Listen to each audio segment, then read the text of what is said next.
Hello, everybody, and welcome back to the Sideline Eye podcast. You're very welcome for our review show, and we're looking back at an action-packed weekend of all the club leagues. I'm delighted to be joined by Peter Nugent, the Wolf Tones manager, and he's going to help me look back at all the games from all 5 divisions. As always, this podcast is brought to you in association with McKeever's Teamwear, proud suppliers of all Armagh GA merchandise. Peter, I'm delighted to have you on, and as I say, we're going to look back at all the games over the weekend. As everybody's seen from my social media pages, I opened up the platform last night for any big talking points or any news coming through. And before we get into all the football, Peter, I want to touch on one point that was constantly coming through, and that was the availability of county players. And obviously me or you don't know what the situation is with the county team, but probably a lot of frustration among the clubs, certainly from the feedback I was getting, that the county players aren't allowed to play. But I know with the split season that the county players have the right to be focusing on Armagh at the minute. But where do you stand on this? You can understand that some clubs are frustrated that they don't have their best players available.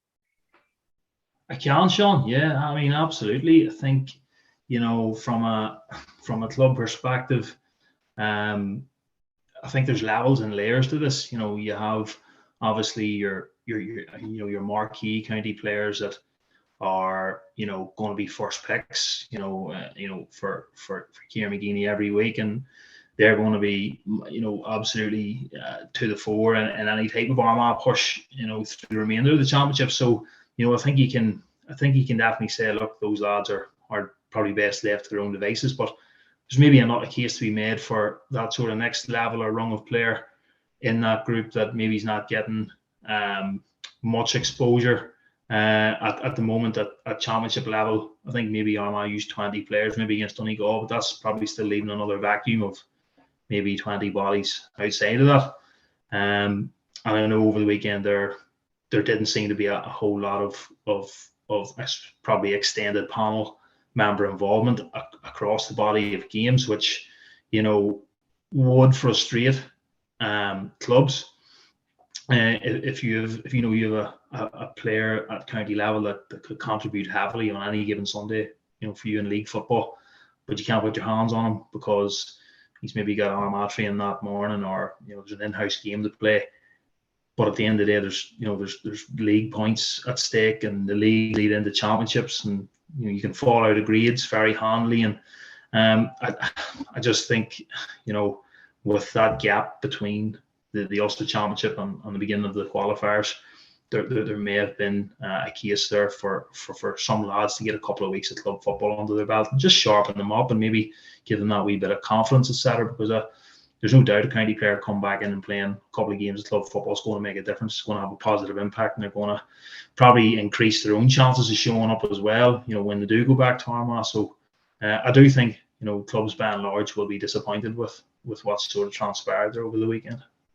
I'm probably caught in between this as the players. You're somebody that, as you say, sort of on the extended panel, but you're trying to impress and you want to be pushing hard at county training, but you have somebody at the club, whispering in your ear or giving off to you that you're not playing. And that's where, I suppose you feel sorry for them players that they're probably stressed out by all this, that they're trying to impress at county training, but the club whinging on to them that they're not coming to play for the club.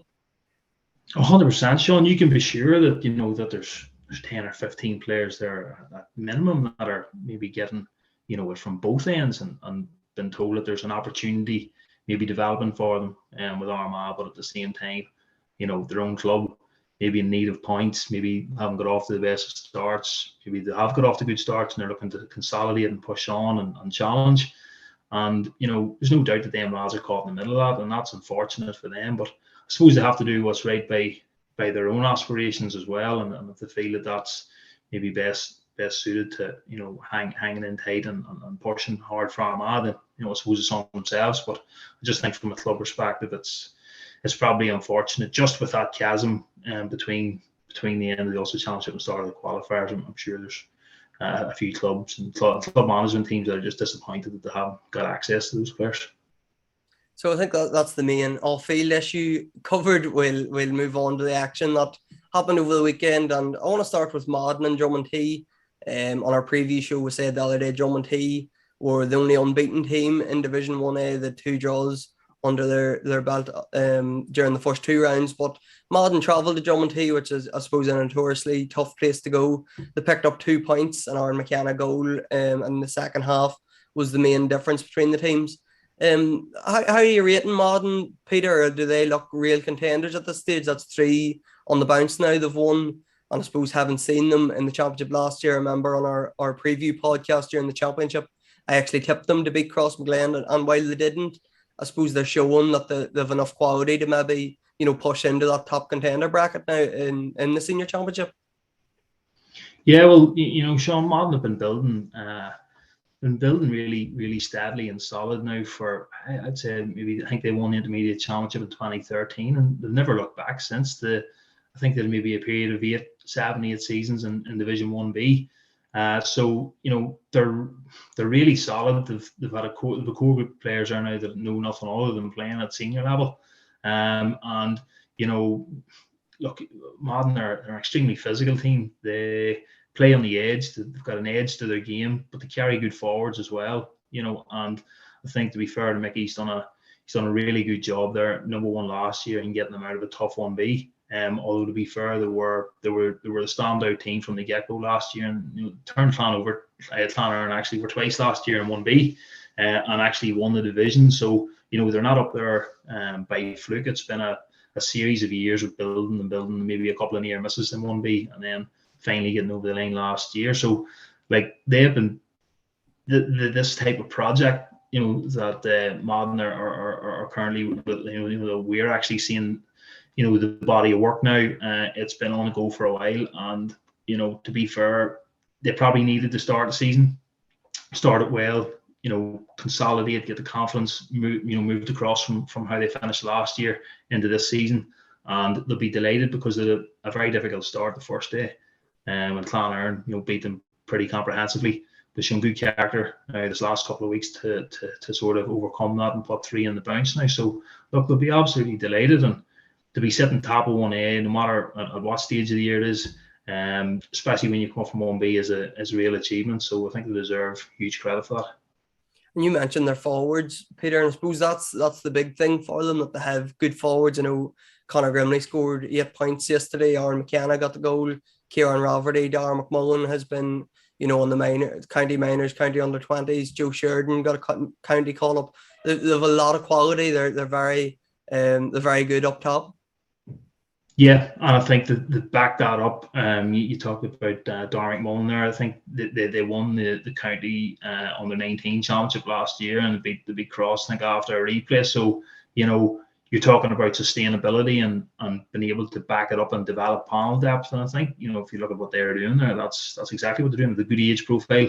They don't have too many players that are probably at the end. There are probably a couple of players like Conor Grimley and that going alongside Niall Grimley, who are probably just coming up into the peak of their careers now over the next sort of 2 or 3 seasons. So Madden they've a lot to play for, and the thing about them is I don't think they carry an inferiority complex, and they'll be believing that they're very much worthy of being at the top table. And the game I was at then on Sunday was the Clonard and Mahary game, and it was streamed live on Armagh TV, and probably a bit of an upset, Mahary turning over the county champions. And as I say, neither team had their county players available. A lot of injuries, a lot of new faces for both teams. But I want to talk about one incident that happened in the game, and it was Owen Mulholland's point. And for anybody who isn't sure who Owen Mulholland is, that's the Clonard goalkeeper who joined the attack and come up from play and scored a point. And anybody listening into the live stream, I suppose me and Tommy Coleman were on commentary, and we weren't overly surprised that a goalkeeper. It's nearly, we've seen it so much at county level and certainly at club level last year, a goalkeeper joining the attack. But I think it's the first time I've seen it live that a goalkeeper has come up, joined the attack and got a score. But you were informing me, Peter, it's not the first time it has happened this year. No, Sean. The evolution of the keeper and the keeper role continues to turn the circle this season, especially. Look, I think on this one, Sean, it's totally dependent on what you have at your disposal in terms of the makeup of your keeper. Some keepers are just more sort of suited and more comfortable to sort of playing close to goal and doing the basics well. But there's others there that probably have the capability and capacity to be comfortable further out the field. And I think it's something that's been gradually explored over the past couple of seasons. And I think you're just seeing that more sort of daring element coming into it now. But it's more to do with, is your team framework set up to allow that particular individual to come forward, to play higher up the field and ask questions. If other players aren't compliant and acknowledging that he's gone and he's higher up the field, then you're going to get yourself in a lot of trouble. So it's, if the team framework allows it, and you've somebody in nets that can move well, can he read the game well, can he kick, can he see pictures developing in front of him, then absolutely, by all means, you want to try and bring that to the table, because ultimately when you have a capable player like that playing back there, you're creating extra legs, you're creating extra energy right across your team, and it's actually saving other players at times. You're creating overlaps, in all sections of the field. So if you have somebody back there that's capable of doing it, you set up accordingly and you really let them go, and and have a dig at it, because it's very much the way the game's going, and especially with the evolution of the game now being so running based and based on teams being mobile and athletically capable. This is probably the way it's going to continue to evolve. And do you think our oppositions, the old thing that used to happen when the ball went back to the keeper, everybody would shout, "Let him have it," which is probably the biggest insult you can hear as a goalkeeper, as a footballer. But do you think our team's still in that mindset? Like when a keeper's carrying it forward, you nearly let him have it. Don't let the shooter or the corner forward get on the ball. Well, it's, again, I think there's levels to it, Sean. I think it's very much comes down to just the actual capability of the player. For example, we've seen how good Rory Beggan is. We've seen how good Niall Morgan is. Blaine Hughes had a great championship last year for Carrick Cruppen when he was very much to the fore playing out the field. So I think you have to acknowledge the strengths and weaknesses, just like you would with any other player. And I think we're definitely seeing the county level, especially if you look at Armagh playing Ethan in goal now. You will see, I think, potentially over the next couple of years, teams selecting better players to play in goal and use them in a type of 7 style. So it's interesting. I think with the game so fluid now, you want ball players all over the park. You want to load your full back line out now with ball players, because if there's shorts on there, getting potentially more plays than other players throughout the field. So it's just interesting. It's definitely good to keep an eye on, and keep your finger on the pulse with it. And I know the Wolf Tones keeper, I'll have to give him a shout out. Peter Callan Duffin got a point during the league, and he was informed me during the winter he was going to be centre half back this year. Maybe he's just going to combine the two roles and be a sharpshooter as well then up front when he gets the chance.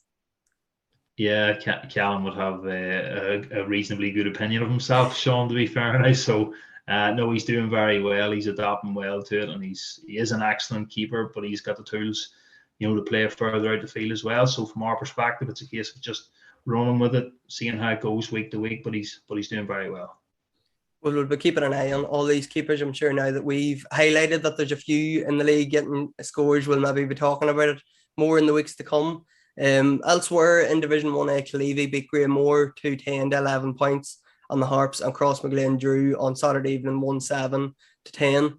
Peter, we'll move on to Division 1B then, Mullabon and Silverbridge. This was the big one, I suppose, in this division of the weekend. This was the top of the table clash, and Silverbridge done very well. 2 goals from Jamie Martin earned them the win and sees them now clear at the top of the table.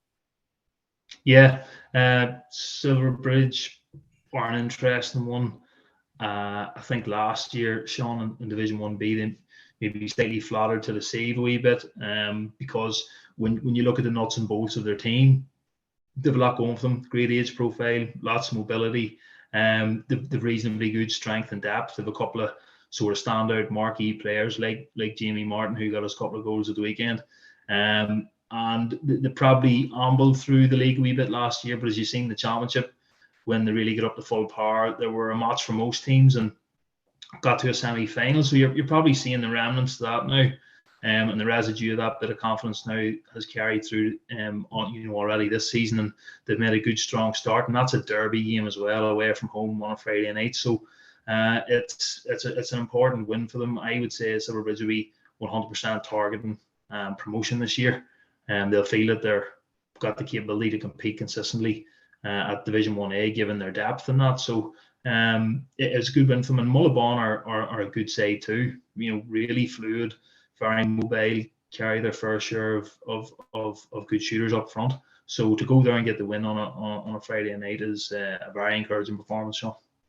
On the Grange were the other victors on Sunday. Then they beat Cullyhanna 110 to 11 points, and the top of the table is just excellent now in that Division 1B. Clonagale, who didn't have a game at the weekend, they are top of the table on scoring difference with 4 points. The Grange are on 4 points, and Silverbridge also on 4 points. So an important win for the Grange. It keeps them up in that promotion conversation, Peter. And I suppose for Cullyhanna, they still haven't got off the mark, but they're close. They drew with Ballymacnabb. They're beaten by Clonagale by 5 and just 2 by the Grange then at the weekend.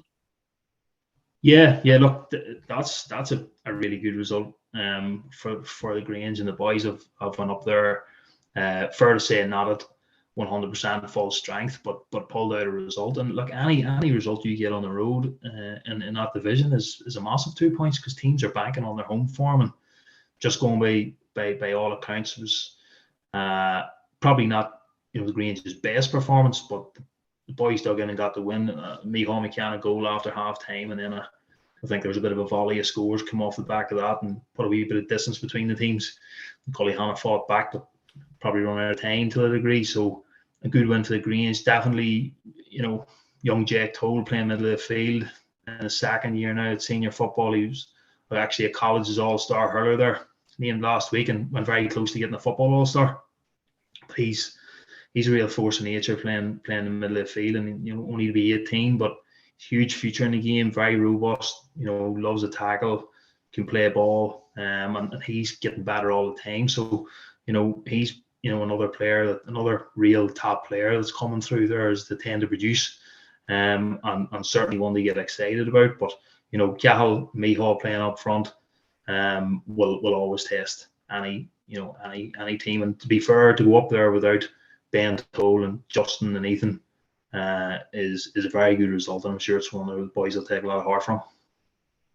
And we'll move on to Division 2 then, with Division 2A, with 2 games at each end of the table on Sunday. And we'll start with the top end of the table, Peter, and it's Shane O'Neill's, who defeated St. Peter's 0-13 to 2-9. And Shane O'Neill's, they've probably been the most impressive team so far in Division 2A. They're the team out in the lead, 3 wins from 3, and they're top of the table, obviously. Well, yes, Sean, it's a division of fine margins on Shane's. For the Shane's to go down and pick up the win in Lurgan yesterday is a standout result. St. Peter's notoriously at home are very efficient. They're compact. They're extremely physical. And they're hard to break down. And I think their score lines in the previous two opening league games had been very low. Like, we played them on the first day and it was 9-7 to them, and then I think they beat Tullysarn 9-8. So they hadn't been conceding much, but I think by all accounts yesterday they opened up a wee bit, and Shane's punished them with 2 goals. So if you're not maybe shooting the lights out when you're conceding 2 goals, it's going to give you problems, So massive result for Shane's. The McCabe's very much to the fore. I think Ian McCabe playing at half-backs, having a big season already for them. David, Ryan, Mark McCabe all contributing heavily. And of course, Collins there as well, formerly of Cullyhanna, and he's making a difference up front for them as well. So you put all that in the mix, and then that they have their 3 county players still to come back as well. So I think at this stage it's probably putting the Shanes out there as the outright favourites, really. They're coming up with statement wins, and you can't do any more than beat what's in front of you in any day, and to know that they've that quality still to come back in, it certainly puts them out there. I think the Shanes doing so well without their county men, they're probably one of the teams, certainly in the intermediate divisions, most badly hit with the county players. There's the 2 Mackins and Greg McCabe, of course.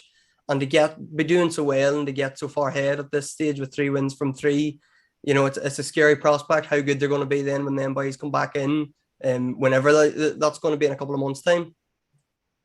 Yeah, well, they're not making any excuses about it, Sean. They're getting on with the job at hand. Even, I think they lost Big Fitzpatrick last week against ourselves with a hamstring injury, and he would be their mainstay in the middle of the field. But they just got on with it yesterday, and somebody else came in and and done a job instead. And what seemed to have unearthed maybe a couple of new players, younger player up front, Rory O'Brien, I think had been knocking around Armand Reid's squad as well. He seemed to chip in with a few scores yesterday as well. So look, they're well equipped, and I think with Paddy Gregory as well, they look well coached. So they'll be thereabouts with good fluidity, good mobility in the team, and they've been knocking around for 4, 5, 6 years now at this level, trying to get over the line. So maybe the way things are shaping up, they'll maybe really fancy themselves this year. And at the bottom of the table then with Annachmore playing Whitecross. There was a bit of debate over this one, Peter, but we can only work with the score. The official score that came through to the website was Annachmore 210, Whitecross 111. But by all accounts, Whitecross actually had the score that it was a draw. But as I say, we can only deal with what the official score that come through was. So that was Annachmore getting their first win of the season. It lifts them off the foot of the table and puts Whitecross to the bottom. So Annachmore, we spoke about them on our preview podcast, done so well for years up in that senior ranks. Maybe finding it a bit difficult down in the intermediate once again, but that's a good 2 points for them. Sean, I think I make it that maybe Annachmore have picked up their first win in almost 3 years. I think they maybe got a win maybe around August, July 2019 to consolidate their 1B status, but post-COVID then, the 2020-2021 season was obviously split, and they didn't win a game last year in 1B, nor did they win any championship games. So this was coming round into year 3 with no wins, no competitive wins. And I actually seen them last Monday night against St. Paul's and to put themselves in a great position to win the match in the first half, to win into half time, I think 3 or 4 points up. But yourself, when sort of confidence is low and you're just not used to getting wins, you just sometimes conspire to talk yourself out of it. So that's sort of what happened last Monday night, in fairness to them. They were very competitive and they were well in the game, and there were a lot of chances at the end of the game to actually get over the line or claim something from the game. So I sort of thought that maybe this week they might get the job done, and I think they got off to a really good start yesterday and got a couple of goals early in the first half and set themselves up. But by all accounts, Whitecross really sort of knuckled down the second half and threw the shackles off a wee bit, went after them a wee bit more, and I think at the end, I think Annachmore were quite relieved to get out with the result. But at that stage, for Annachmore, it was purely about getting the win, I'd imagine, yesterday, and I'm sure they'll be very relieved and happy they've got that monkey off their back. And sort of with that, weight lifted now for Annachmore, we could see them maybe push on and get another few points and a few more wins, obviously, before the end of the season. Yeah, look, I mean, Annachmore have to be respected. They've played a lot of senior football. That group of players have played a lot of senior football over the last 10 years. And, even yesterday, Tomas McCormick, who would be on the fringes there of the Armagh panel, playing around the middle and injecting real pace into their game. Oisin McKeever at 14, Kieran McKeever at 6, gives them a good spine, gives them plenty to work off. And, if they carry that type of threat going forward, Annachmore have the potential where they could be taking anyone out in that competition on their day. So they're certainly to be respected, and especially when they play at home, even at Division 1 level, they were never easy beat at home, and they didn't drop too many points. So that'll be their strength, and I'm sure that they'll be fancying it now that they can get a run going. And that was only 2 games in 2A. In 2B, there was 4 games on. Farkhill and Tiernogue played on Friday night, and Tiernogue won at 3-9 to 1-9. Cullaville beat Crossmaglen 0-11 to 0-7.